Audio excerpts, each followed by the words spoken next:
On the morning of January 15, 1947 at 10 a.m., Betty Bersinger, a housewife, was walking along Norton Avenue in Los Angeles when she discovered a strange humanoid object lying on a vacant lot on the side of the road. At first glance, Betty said that the object was so white that she thought it was a mannequin, but upon closer inspection, she realized that it was the naked body of a dead girl. Betty immediately called and notified the local authorities. "Hello, today I will tell you about the infamous Black Dahlia case that happened in 1947, the perpetrator of which has never been found.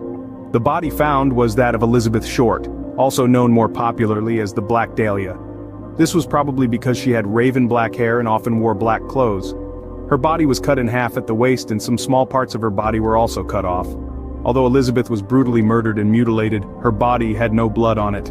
This means that someone had carefully cleaned the body before dumping it on Norton Avenue. At the scene, the perpetrator left a blood-stained sack and a footprint with tire marks near the crime scene. The Los Angeles Police Department was able to identify Elizabeth Short's body thanks to her fingerprints. An autopsy was performed on Elizabeth's body on January 16, 1947. The marks on her body suggested that the unfortunate woman had been tied up and tortured brutally, and the cause of her death was suffocation and cerebral hemorrhage. The police then began their investigation in the hope of finding out more information about the victim. Elizabeth had moved to Los Angeles in July 1946 and worked as a waitress while trying to become an actress in Hollywood. During that time, she found her ideal partner, Matt Gordon, an Air Force officer. They promised to become husband and wife when he returned from the war. However, that promise remained unfulfilled as Matt died in action and could never reunite with his lover. Elizabeth was devastated, locking herself in her room and mourning her lover. In pain after her lover's death, Elizabeth began to throw herself into quick one-night stands with any man she met. The last person to see Elizabeth Short alive was Robert Manley, another lover of hers. On January 9, 1947, Robert drove Elizabeth to the Biltmore Hotel in Los Angeles. They said goodbye at 6:30 p.m. And that was the last time Manley saw Elizabeth. What happened during the week from when Elizabeth left the Biltmore Hotel to when her body was discovered remains a mystery. We can only be sure of one thing. During those 7 days, Elizabeth had a fateful encounter with the killer who took her life. On January 24, 1947, a suspicious envelope was sent to the Los Angeles coroners. The envelope contained a letter written in letters cut from newspapers and some handwritten content, along with Elizabeth Short's personal belongings, including her birth certificate, business cards, photos, different names written on a piece of paper, and an address book. All of these items had been carefully cleaned with gasoline, just like the way Elizabeth's body had been cleaned. According to the police, the envelope most likely came from the perpetrator. The police contacted about 75 men whose names appeared in Elizabeth's address book. However, most of them were only casual acquaintances of Elizabeth and had no close relationship with her.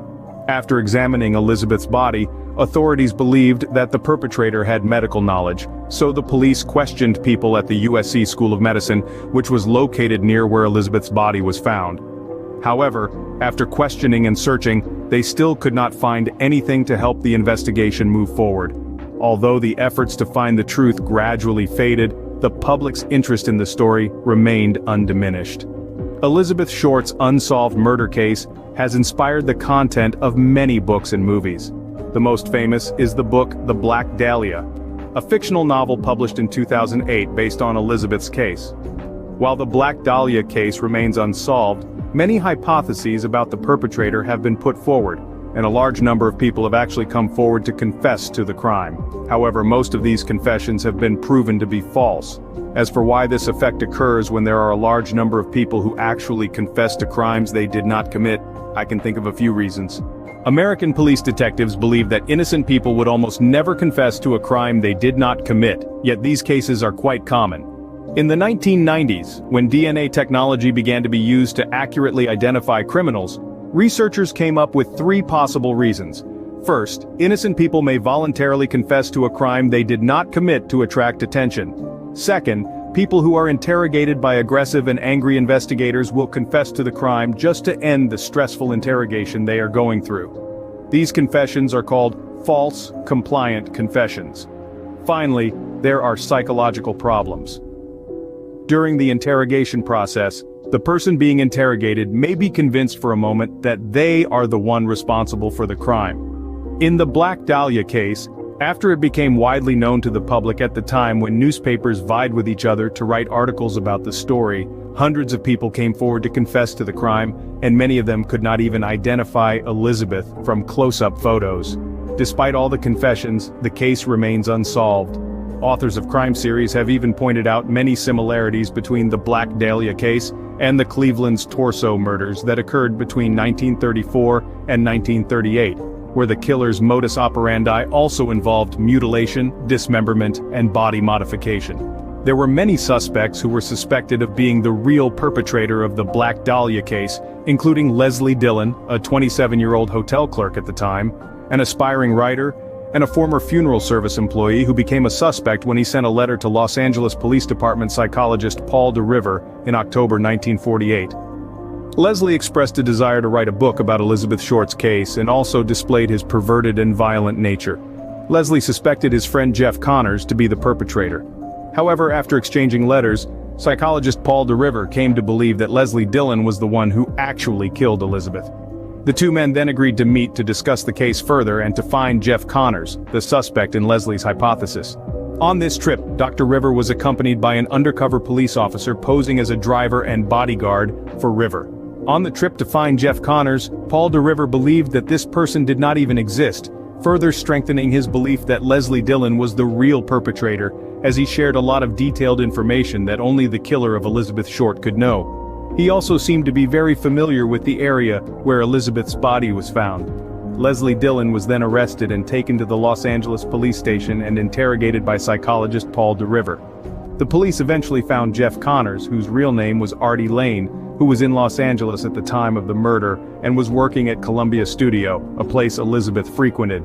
In the end, Leslie Dillon was released due to the police's inability to find specific evidence and his whereabouts at the time of the murder. Leslie Dillon was not prosecuted due to some errors in the evidence, which many conspiracy theorists believe that the Black Dahlia case was never solved because the police covered it up.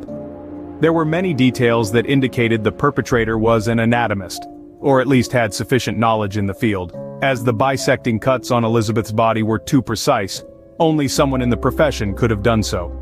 However, after investigation, those working in the surgical field related to Elizabeth all had alibis. George Hodel was born on October 10, 1907, grew up in Los Angeles, California, very intelligent with an IQ of 186. However, he encountered many scandals. Expelled from college for sleeping with his professor's wife, incestuous scandal with his own daughter, and had 4 wives in his lifetime before he died in 1999 at the age of 91. Around 2016, retired Los Angeles detective Steve Hodel found suspicious evidence against his father, George Hodel, believing him to be the perpetrator in the Black Dahlia case. When examining his father's belongings, Steve found a photo album hidden in a box, small enough to fit in the palm of his hand. Feeling like he had discovered something, he read it, filled with very ordinary photos, mother, father, and George's older brother, as well as family portraits. But what caught his eye were 2 photos of a young woman, her eyes looking down with curly black hair. After careful observation, he realized that these photos bore a striking resemblance to Elizabeth Short, the Black Dahlia. Further investigation revealed that in 1947, George Hodel was also listed as one of the top suspects in this case. Crime scene photos showed that Elizabeth Short had undergone surgical dissection, a technique of cutting the body below the waist, the only position where the body could be bisected without fracturing bones, a technique taught in the 1930s when George Hodel was studying medicine.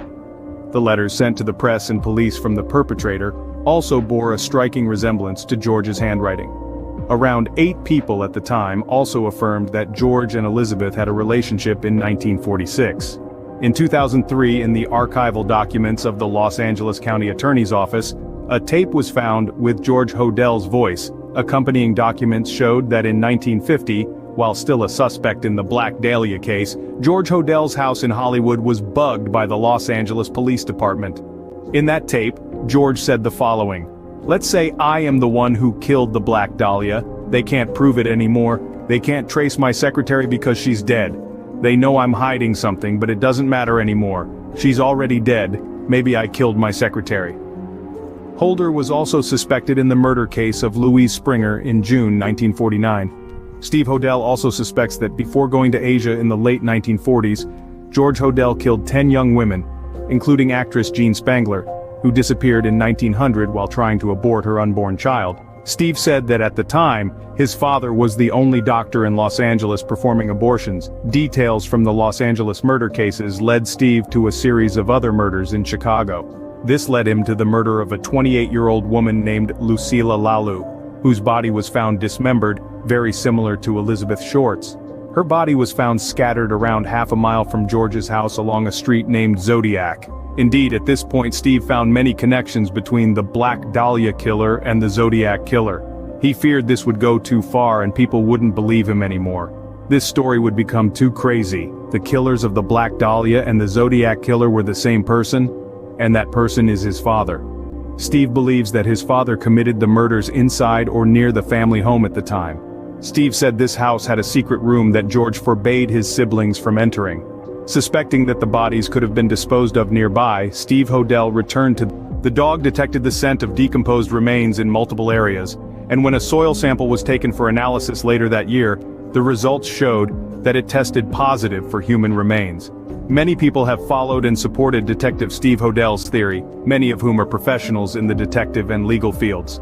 However, after 70 years, there is still no official conclusion to the Black Dahlia case. The perpetrator who killed Elizabeth Short is likely dead by now and will never face legal consequences. However, for Steve Hodel, the perpetrator has been found, and whether to believe it or not depends on public opinion. And this is Creep Factor. Thank you for taking the time to watch the entire video. And if you like this video, please click like, share and subscribe to the channel for more interesting contents.